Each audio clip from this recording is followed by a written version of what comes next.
바로 보는 TV 옴부즈맨, 먼저 주간 주요 이슈를 분석합니다. 전관 변호사와 브로커가 동원된 법조 로비 의혹, 이른바 정은호 게이트의 핵심 인물인 최유정 변호사가 구속됐습니다. 최 변호사는 정은호 네이처리퍼블릭 대표와 투자 사기 업체 손모 대표에게 재판부의 로비에 선처받게 해주겠다고 약속한 뒤 50억 원씩 총 100억 원의 수임료를 챙긴 혐의를 받고 있습니다. 최 변호사의 구속으로 법조 비리 의혹에 대한 검찰 수사가 한층 속도를 내 전망입니다. 경제난과 부패 스캔들로 코너에 몰린 지우마 호세프 브라질 대통령에 대한 탄핵 심판 절차가 시작됐습니다. 브라질 상원이 탄핵 심판 개시 결정을 내린 건데 즉각 호세프 대통령의 직무가 중지됐습니다. Quando uma presidente eleita é cassada sob a acusação de crime que não cometeu, nome que se dá a isso no mundo democrático não é impeachment. 탄핵 심판은 최장 180일 동안 진행되기 때문에 오는 8월에 개막하는 리우올림픽은 대통령 없이 치러질 가능성이 높아졌습니다.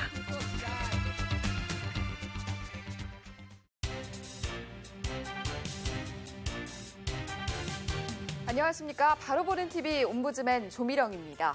지난주에도 연합뉴스TV에서는 다양한 뉴스를 신속하게 전했는데요. 시청자 평가원은 방송 내용을 어떻게 평가했는지 알아보겠습니다. 오늘은 뉴스 현장 일사와 이슈 저격, 뉴스 1번지를 살펴본 김혜원 시청자 평가원의 의견을 함께하겠습니다. 먼저 뉴스 현장 일사에 대한 모니터 내용부터 만나보시죠.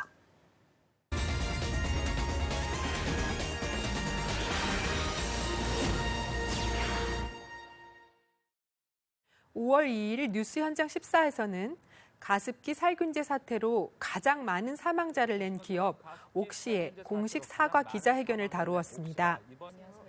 경제부 노은지 기자가 취재 후 기자회견 내용과 현장의 분위기 등을 전달해 주었습니다.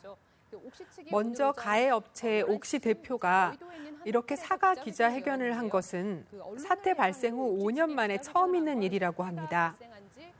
앵커는 사과 내용과 보상 대책에 대해서 질문하고 노 기자는 2013년 당시 대표가 국정감사에 출석해서 사과를 하고 지원기금 50억 원을 내놓고 또 지난달에 추가로 50억 원을 더 내놓긴 하였으나 국민을 대상으로 이렇게 공식적인 기자회견을 한 것은 처음이라고 강조하였습니다. 구체적인 보상 대책과 관련해서는 옥시 측은 1등급 피해자, 2등급 피해자에게 포괄적 피해 보상을 하겠다고 하면서 옥시 제품과 타사 제품을 같이 쓴 피해자분들에게는 타 제조사와 공동으로 조사를 하고 보상을 할 것을 촉구했다고 전해주었는데요. 이 부분에 대해 설명이나 논평이 없이 옥시 측의 발표만을 그대로 전달한 점은 좀 아쉬웠습니다. 앵커의 질문이나 기자의 덧붙임을 통해 옥시뿐 아니라 타 제조사나 가해자 측에 대해서는 어떻게 조사가 이루어지고 있는지, 옥시 대표가 말한 것처럼 이들이 공동으로 추진하고 있는 사항은 무엇인지 등을 좀 더 꼼꼼히 묻고 짚어줘야 이 같은 사태에 대해 책임을 제대로 물고 같은 일이 반복되지 않을 것입니다. 이어지는 질문은 피해자 가족들, 유가족들이 기자회견장에서 거센 항의를 하지 않았느냐는 것과 롯데마트, 홈플러스 등의 가해 업체들이 지난달 판촉 행사에서 옥시 제품을 포함했었던 사안 등이 있었는데요. 피해자 가족들, 유가족들이 분노할 수밖에 없었던 이유와 옥시 제품 불매운동 등이 일어나고 있는 상황 등에 대해서 비중 있게 보도해 주었습니다. 또한 단순히 사실만 나열한 것이 아니라 감정이입을 통해 여론 분위기를 반영해 주었습니다. 앞으로도 연합뉴스TV가 가습기 살균제 사태와 관련하여 사건의 추이를 발빠르게 보도하고 국민의 여론을 적절히 반영하는 것은 물론이고 이 같은 사건이 다시 발생하지 않기 위해서 어떠한 제도적 장치가 필요한 것인지, 또한 5년이 넘도록 사과나 보상이 제대로 이루어지지 않은 것은 무엇 때문인지 보다 심층적으로 질문을 던지는 언론이 되기를 바랍니다. 5월 3일 뉴스 현장 14에서는 서울시가 영동대로 지하 공간에 국내 최대 규모의 복합 환승센터를 짓겠다는 구상안을 보도했습니다. 사회부 정빈나 기자와 조명래 단국대 도시지역계획학과 교수가 패널로 출연하여 서울시 구상안에 대한 해설과 예상되는 문제들을 심층적으로 짚어주었습니다. 먼저 정 기자가 강남 지하에 잠실 야구장 30배 크기의 거대한 지하 도시가 생긴다는 소식을 전하기 위해 준비된 가상의 자료 화면을 보면서 설명해 주었습니다. 단순히 말로만 전해 들었을 때보다는 입체적인 가상도를 통해 훨씬 이해도를 높여주었습니다. 조명래 교수는 프랑스 파리의 라데팡스 등 해외 사례들을 설명해 주었는데요. 전문가적 견지에서 사례들을 짚어주어 신뢰도를 높여주었습니다. 하지만 자료 화면이 충분치 않은 점이 아쉬웠습니다. 동영상 자료가 스펙터클을 보여줄 수 없을 때에는 스틸 사진이나 화집, 스케치컷 또는 설계 모형 등 다른 형태의 보조 자료를 이용한다면 시청자들에게 더 직관적인 이해를 도모할 수 있으리라 생각합니다. 이어서 사업 자금 마련, 공사 일정, 사업 추진 과정에서 일어날 수 있는 부처 간의 갈등 등에 대해 다루었으며 마지막에는 안전 문제 또한 조명해 주었습니다.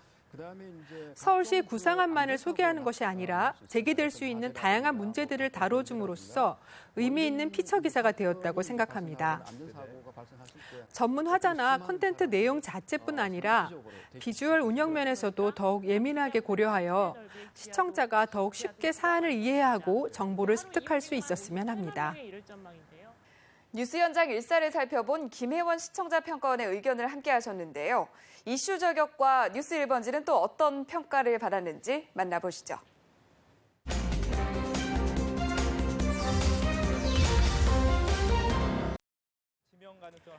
오전 시간대 이슈 저격 프로그램은 스트레이트 뉴스만으로는 파악하기 어려운 사안에 대해서 시청자들이 궁금해할 만한 사항들을 짚어내고 왜 이런 사건이 발생할 수밖에 없었는가에 대한 원인 분석을 전문가와의 대담 속에서 자연스럽게 풀어냅니다. 5월 4일 방송에서는 김지윤 아산정책연구원 연구위원, 김중배 융합뉴스부 기자와의 대담으로 미국 대선 경선과 관련한 심층적인 보도를 해주었습니다. 먼저 인디애나주 경선에서 공화당의 트럼프 후보가 크게 승리하면서 트럼프 힐러리 양자 대결로 정리된 점을 강조해주면서 미국 대선 경선의 시스템과 현재 상황 등을 자세히 브리핑해 주었습니다. 또한 최근 이루어진 가상 대결 여론조사 결과를 정리한 그래프 자료를 보여주면서 그 의미에 대해 자세한 해석을 해주었습니다. 이어서 트럼프의 인기 비결이라든가 또 안티들의 의견 등을 다양한 방식으로 분석해주면서 정세 분석을 심층적으로 해줬습니다. 이 방송에서 눈에 띄었던 부분은 앵커가 서서 프레젠테이션을 하는 장면이었습니다. 여론조사 결과라든가 트럼프 인기 비결 등의 내용을 그래프로 제작하여 직접 손으로 짚어가며 진행을 해주는 모습이 역동적이고 또 흥미를 유발해 주었습니다. 진행자의 다이내믹한 진행에 더해 전문가와 기자의 해설은 사안에 대해 풍부한 배경 설명과 분석을 해주어 사안을 이해하는 데 크게 도움이 되었습니다. 특히 미국의 사회 문화적 배경, 정치 상황에서의 특징적인 면을 잘 짚어준 점이 좋았습니다. 앞으로도 연합뉴스의 국제 보도가 심층적이고 풍성한 이해를 도모하는 방향으로 이루어지기를 기대합니다. 다음은 뉴스 1번지를 모니터한 내용을 말씀드리겠습니다. 뉴스 1번지는 오후 3시 대의 뉴스 프로그램으로 매의 눈, 공정한 저울추를 지향하는 연합뉴스TV 정치부 기자와 색이 뚜렷한 정치 평론가들의 재미있는 해설로 시시각각 달라지는 전국 현안을 짚어준다는 기획 의도를 갖고 있습니다. 5월 4일 뉴스 1번지에서는 송영선 전 국회의원과의 대담으로 북한이 당 대회 전후로 5차 핵실험을 할 가능성을 타진해 보았습니다. 먼저 앵커는 박 대통령의 이란 방문이 한반도 비핵화에 도움이 될 수 있으리라는 가정하에 이란 핵 모델에 대한 질문을 던졌는데요. 송 전 의원은 인구수를 비교하고 국토 크기의 차이, 국가 소득, GNP 등을 구체적으로 들면서 이란과 북한의 수평적 비교는 의미가 없다고 말했습니다. 이어 북한의 7차 노동대회를 앞두고 왜 당대회가 36년 만에 이루어졌는지 질문을 던졌습니다.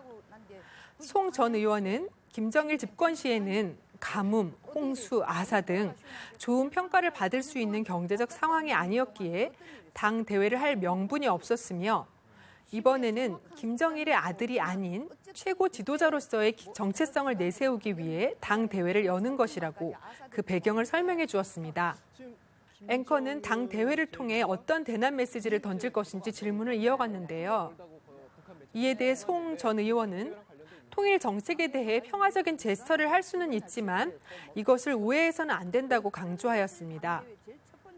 또한 김정은이 9.1제 잠행하는 이유도 무수단 실패 등으로 인해 당 대회를 언제 할 것이고 무엇을 당 대회에서 내놓을 것인가를 고심 중이라고 추측하였습니다. 마지막으로 김정은에게 공화국 영웅이라는 칭호를 붙일 것인지의 여부와 그것의 의미에 대해 논의해 주었습니다. 북한 관련 보도는 대개 정확한 팩트 없이 추측으로 이루어져야 하기 때문에 난감하리라 생각합니다. 제대로 된 소스가 없으니 전문가를 통해 배경을 이해하고 앞으로의 일을 예상할 수밖에 없는 메커니즘입니다.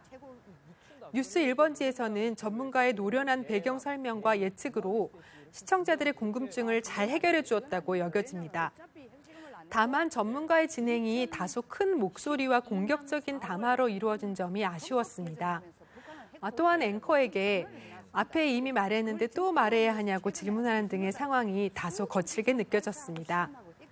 조금은 완화된 어투로 담화를 진행해 준다면 훨씬 설득력이 있으리라 생각합니다. 지금까지 연합뉴스TV의 프로그램 중 이슈 저격과 뉴스 1번지를 중심으로 모니터링한 내용을 말씀드렸습니다.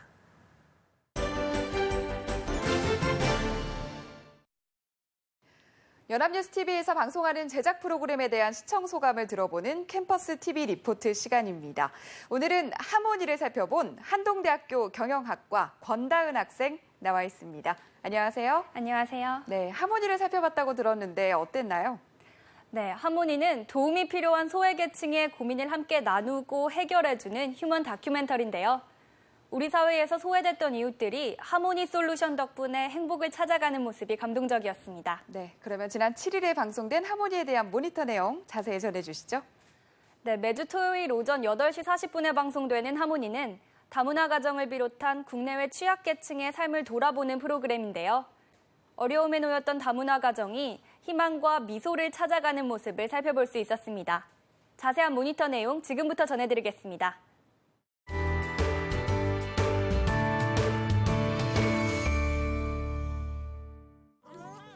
지난 5월 7일에 방송된 하모니는 5월 가정의 달을 맞아 특집 형식으로 방송됐습니다. 지난 1년 동안 하모니를 통해 도움을 받았던 다문화 가정의 방송 이후 이야기를 담았는데요. 베트남 출신 우엔투이용 씨와 필리핀 출신 양예린 씨가 그 주인공이었습니다. 사고로 남편이 세상을 떠난 후 어린 세 아들과 홀로 서기를 하는 베트남 출신 우엔투이용 씨의 일상은 밝아 보였습니다. 지난 방송 이후 훌쩍 큰 아이들이 제작진에게 빠진 일을 보여주는 천진난만한 모습에선 흐뭇함이 느껴졌습니다. 뭐야 그거? 이빨. 이빨? 이 빠진 거야? 네, 이거 꽂을 수도 있어요. 무엇보다 지난해만 해도 열악했던 주거 환경이 하모니의 주거 개선 프로젝트를 통해 아늑하고 건강하게 바뀐 모습이 인상적이었습니다. 마당에서 목욕을 해야 했던 아이들에겐 공부방이 생겼고 곰팡이가 폈던 아기방은 깨끗해졌습니다. 지난 방송에서 귀화 시험을 준비했던 우엔투이용 씨는 시험에 통과했는데요. 여기에 그치지 않고 최근 검정고시 공부를 시작했다고 합니다.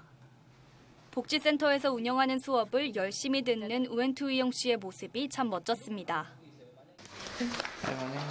할만해요. 재밌어요. 저 이런 거 어려워요. 이런 거? 연립방정식? 그림은 좀 이해 가는데 이런 거 좀 어려워요. 막내 아들이 아직 어려서 우엔투이용 씨는 주로 집안에서 할 수 있는 일을 하고 있었습니다. 그런데 마침 집을 오래 비우지 않아도 되는 새 일자리를 구했다는 소식이 전해졌습니다. 유치원 차량 탑승 도우미로 취직을 하게 된 건데 이 소식에 함께 기뻐하는 제작진의 모습도 감동적이었습니다. 왜요? 무슨 표정이 좋은데? 제가 유치원 버스 그 차량 탑승 도우미 있잖아요. 네네. 그 이력서 내는데 지금 네. 오라고 전화 왔어요. 아 진짜? 내일부터 나오래요. 아 정말요? 그 취직된 거예요? 행복은 주어지는 게 아니라 스스로 만들어가는 것이라는 내레이션은 시청자들에게도 던지는 메시지처럼 들렸습니다. 그리고 밝은 미소를 잃지 않는 우엔투이용 씨와 세 아들의 행복한 모습에 절로 마음이 따뜻해졌습니다. 두 번째로 하모니의 모국 방문 프로젝트를 통해 지난해 가족과 함께 고향을 다녀온 필리핀 출신 양예린 씨를 만나봤습니다. 아동센터에서 영어 자원 봉사를 하는 양예린 씨의 모습은 활기차 보였습니다. 학원보다는요, 지역 아동센터 애들 가르쳐주는 거 훨씬 보람이 느껴요. 배가 좀 조금 있지만요, 뭐 어떨 때는 없고 봉사할 때는요, 그래도 여기가 제일 행복해요. 양예린 씨와 두 딸은 지난해 하모니의 모국 방문 지원 프로그램 덕에 5년 만에 필리핀에 다녀올 수 있었습니다. 당시 하모니의 도움으로 병환이 깊은 양예린 씨의 아버지가 병원 진료를 받을 수 있게 된 것과 태풍 피해를 입은 고향집을 수리해줬던 장면이 소개돼 인상적이었습니다.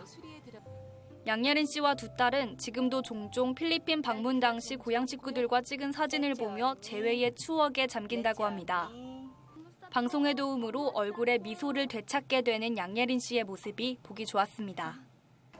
아버님은 건강 좋아졌대요. 계속, 진짜요? 네, 계속 그 약 먹고 있으니까 그 치료 받은 다음에 11월 달 막내딸 봐서 그런가 보다. 하지만 지난 방송 이후 남편 이성원 씨가 갑작스럽게 세상을 떠났습니다. 남편을 잃은 양예린 씨는 물론 아버지와 너무 이른 이별을 해야 했던 두 딸이 추모원에서 눈물 흘리는 모습에선 큰 슬픔이 느껴졌습니다. 하지만 이내 희망을 놓지 않고 마음을 다잡는 양예린 씨의 모습이 감동적이었습니다. 앞으로 나 다시 여기 오면은 눈물 안 나게 해줘. 행복하게 잘 살 거야. 그치? 당신도 그거 바라는 거지? 무엇보다 힘들 때 누군가의 손길을 기다렸던 양예린 씨가 하모니를 통해 행복을 찾아가는 모습이 보기 좋았습니다. 하모니는 이렇게 다양한 프로젝트를 통해 어려움에 놓인 사람들이 희망의 끈을 놓지 않게 해주고 있습니다. 앞으로도 더불어 사는 따뜻한 세상을 만드는 프로그램이 되길 바랍니다. 지금까지 캠퍼스TV 리포트였습니다.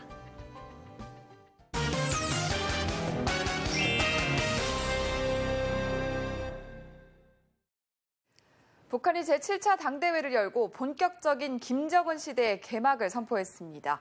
북한은 36년 만에 열린 이번 당대회에서 100명이 넘는 외신 기자를 초청해서 대내외 선전전에 열을 올렸는데요. 지나친 통제와 간섭으로 결국 기자 추방이라는 돌발 상황이 발생하기도 했습니다. 전 세계에 관심이 모아진 북한 7차 당대회, 언론에서는 어떻게 보도했는지 TV와 비평 시간에 자세히 짚어보겠습니다. 동아방송예술대학교 정은희 교수님 자리하셨습니다. 교수님 안녕하세요. 안녕하십니까? 네, 먼저 36년 만에 당대회, 우리 언론이 어떻게 전했는지 정리해볼까요? 네, 북한의 당대회는 최고 권력기관인 조선노동당의 전당대회를 말합니다. 우리 언론에서는 일제히 김정은 시대의 개막을 공식 선포하는 북한의 7차 노동당 대회에 대해서 보도를 했습니다. 1980년 10월에 6차 노동당 대회가 열렸었기 때문에 36년 만인데요. 이 대회에 대해서 언론은 김정은 유일 체제를 공고히 하기 위한 장치였다라고 언급하고 있습니다. 언론에서는 당 기관지인 노동신문 사설을 인용을 하고 있는데요. 김정은 동지를 최고의 위치로 높이 모신 조선노동당은 인민대중의 자주 사회주의 위협을 한 길로 이끌어가는 향도적 역량을 존엄을 지니고 있다. 이번 당 대회를 통해 조선노동당이 김정은과 함께 사상과 숨결을 같이 하는 하나의 유기체가 된다는 내용의 사설을 통해서 김정은 시대의 개막을 알렸습니다. 네. 여기에 우리 언론은 당 대회 내용에 주목을 했는데요. 당 대회 내용은 경제, 핵무력 건설 등의 내용으로 자강력 제일주의로 튼튼히 무장하고 국민 대단결, 국민 협 합동 작업의 위력을 제고하자는 모습이었다고 언급을 하고 있습니다. 이러한 자세한 내용을 날짜에 따라서 모습과 함께 보도를 해왔습니다. 특히 각 언론사는 사설을 통해서 7차 당대회에 대한 의견을 피력을 했는데요. 먼저 중앙일보는 북한 당대회 개막, 핵은 살 길이 아니다라는 제목의 사설을 통해서 이번 당대회는 북한이 마주한 변화와 고립의 기로로 북한은 궁극적인 핵 포기를 선언을 하고 외교, 경제적 활로를 찾길 바란다고 언급을 했습니다. 네. 한겨레에서는 휘황한 설계도 못 보여준 김정은의 당대회 보고라는 사설을 통해서 이번 당대회는 실질적인 김정은 시대의 개막을 알리는 상징적인 정치 행사라는 점에서 안팎의 이목을 끌었지만 새롭거나 놀라운 내용은 없었다라고 평가했습니다. 네. 한국일보는 막 오른 북 7차 당대회 핵 대신 변화의 길 찾기를이라는 제목의 사설을 통해서 북한이 이번 7차 당대회를 통해 김정은 체제를 아무리 공고히 해도 국제사회의 제재가 계속되는 한 김정은이 강조하는 인민생활 향상은 불가능하다면서 정부는 북한이 달라지지 않는 한 제재의 고통을 충분히 느끼도록 다각도로 국제사회와 긴밀하게 협력해야 할 것이라고 밝혔습니다.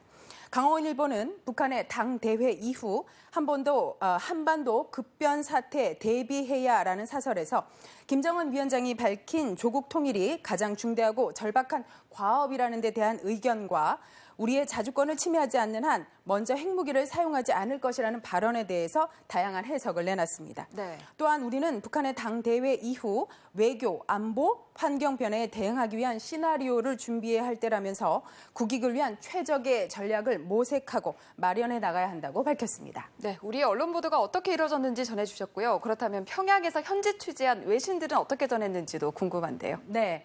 외신을 종합하면 당대회 취재를 위해 북한에 들어간 외신 기자가 100여 명에 달했다고 합니다. 이들은 북한 주요 인사를 접촉하는 것은 물론 대회가 열리고 있는 4.25 문화회관에 들어가는 것도 좀 통제가 됐다고 하는데요. 평양의 전성공장을 둘러보는 등 당대회와는 관계가 없는 일정들을 보냈다고 알려왔습니다. 그럼에도 불구하고 외신 등의 보도를 통해서 우리는 현장의 소식을 받을 수 있는데요. 먼저 주요 외신들은 지난 6일과 7일 진행된 김정은 위원장의 노동당 중앙위원회 사업총화 보고를 비중 있게 소개를 했습니다. 특히 핵무기를 먼저 쓰지 않겠다는 발언에 대해 집중 조명을 하면서도 구체성은 떨어진다는 비판적인 입장을 취하고 있습니다. 네. 영국 가디언 역시 김정은의 발언은 신뢰성이 부족하다고 평가했고 AP통신은 북한은 2006년 1차 핵실험 이후 핵무기를 먼저 사용하지 않을 것이라면서도 한국과 미국의 선제 핵 공격 위협을 반복하고 있다고 비판했습니다. 로이터 통신은 앞으로 더 많은 위성을 쏘아 올리겠다는 김정은의 발언에 대해 이는 미국과 한국에서는 장거리 미사일 실험으로 볼 것이라고 언급했고요. 블룸버그 통신 역시 장거리 로켓 개발을 계속할 것이라는 김정은의 의도가 드러났다고 확인했습니다. AP통신은 북한이 36년 만에 열리는 당대회를 주변국의 대화를 제안하는 기회로 사용할 것이라는 전문가들의 의견을 실었고요. 워싱턴 포스트는 김 위원장의 국가 경제 발전 5개년 전략을 중대한 일이라고 분석한 전문가의 의견을 또 기사화했습니다.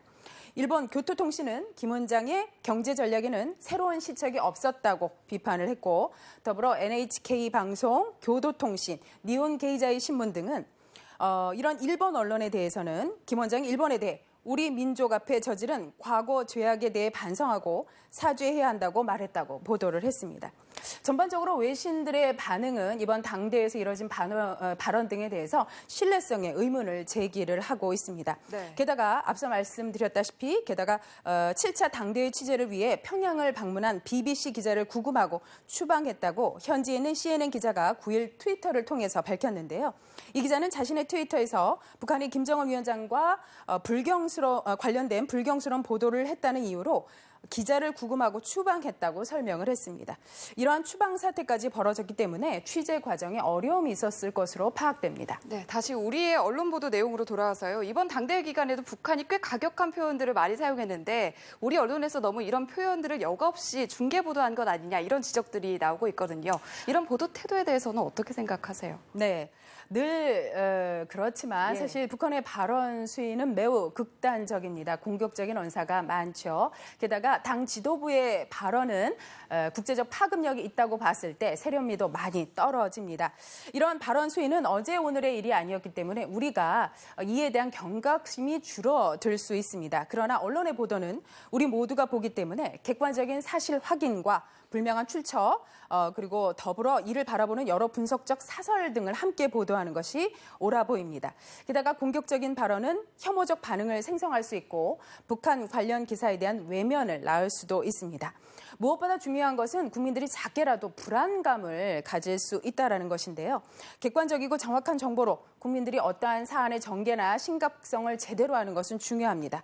그러나 세련되지 못한 정보처의 언사를 그대로 내보내는 것에 대해서는 다소 아쉬움이 드는 부분입니다. 네. 북한의 공격적 발언에 대한 인용이 있을 때는 이에 대한 분석이나 전문가들의 의견이 같이 기사화돼서 국민들로 하여금 냉정하고 담담한 시선으로 기사를 바라볼 수 있도록 해야 할 것입니다. 네, 북한 관련 취재 같은 경우는 환경상 여러 가지 제약이 많이 뒤따르지만 이런 점들을 좀 염두에 뒀을 때 우리가 관련 보도를 함에 있어서 어떤 점들을 좀 유의를 하면 좋을지도 끝으로 짚어주시죠. 맞습니다. 이 정보원의 한계가 있어서 기사를 접할 때는 정보량이 극히 제한적이고 언론의 보도에 근거해서 북한의 이미지가 형성될 수 있다는 점에서 북한 관련 보도는 사실 어려움이 많이 따르습니다.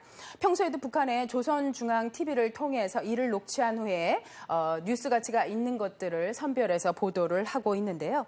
이번 당 대회만 보더라도 우리 언론들은 현장 취재를 하지 못했습니다. 그래서 외신의 보도를 인용을 하고 있는데요. 네. 그런 만큼 우리는 북한의 실제 모습을 파악하기는 다소 어려움이 따릅니다. 먼저 언론에서는 북한에 대한 전문성을 확보해야 할 것으로 보입니다. 북한 관련 보도에 대한 정확성을 기하기 위함인데요. 또한 경쟁적인 보도를 지향하고 여러 정보에 대한 정확한 출처와 사실 확인 등이 필요해 보입니다. 그렇지 않다면 추측 기사, 오보 등 언론의 객관성에 문제가 제기될 수가 있습니다. 또한 다양한 외신의 시선을 살펴야 할 것입니다. 이번 당대회를 보도하는 외신의 시선은 사실 대동소이합니다. 이렇게 비슷한 시각으로 사안을 바라보고 있다는 것은 우리에게 제시하는 바가 크다고 할 수 있는데요. 1980년도에 이루어진 6차 당대회 때는 118개국에서 파견단이 있었습니다. 네. 그러나 이번에는 주요 외빈이 참석하지 않았죠. 그런 만큼 점차 국제사회에서 고립되어 가고 있는 북한의 모습이기 때문에 우리가 더더욱 정확한 모습을 파악하는 데는 세심한 관찰이 필요해 보입니다. 북한 전문가 또 탈북 주민 외신들의 반응, 각국의 움직임 등 다양한 정보원을 찾아야 할 것으로 보입니다. 다만 확인되지 않은 정보원의 정보는 분명 엄격한 기준이 필요해 보입니다. 무조건적으로 정보원에 의존해 보도하는 것은 북한에 대한 왜곡된 시선을 낳을 수가 있고요. 네. 정부의 대북 정책에도 영향을 줄 수가 있습니다. 이러한 부정적인 보도는 국민들에게 북한에 대한 잘못된 인식과 또 불신을 양성할 수 있고 더 나아가 북한 보도에 대한 국내 언론의 신뢰에 영향을 미칠 수 있기 때문에 보다 주의가 필요합니다.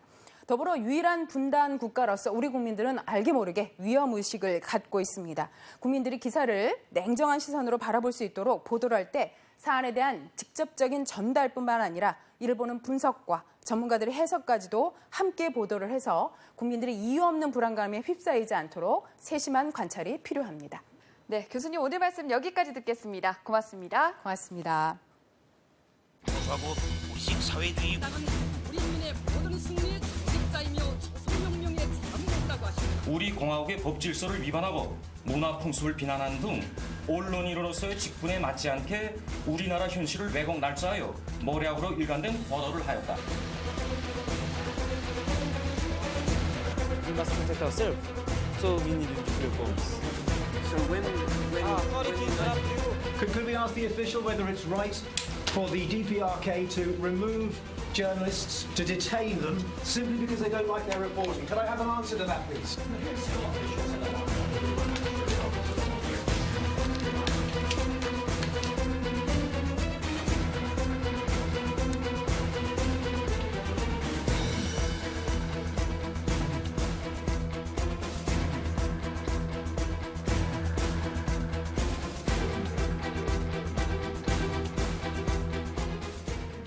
저희 제작진은 언제나 시청자 여러분의 다양하고 소중한 의견을 기다리고 있습니다. 방송을 보고 느낀 소감을 전화나 시청자 게시판 그리고 SNS로 보내주시기 바랍니다. 바로 보는 TV 옴부즈맨 오늘 방송은 여기까지입니다. 시청해주신 여러분 고맙습니다.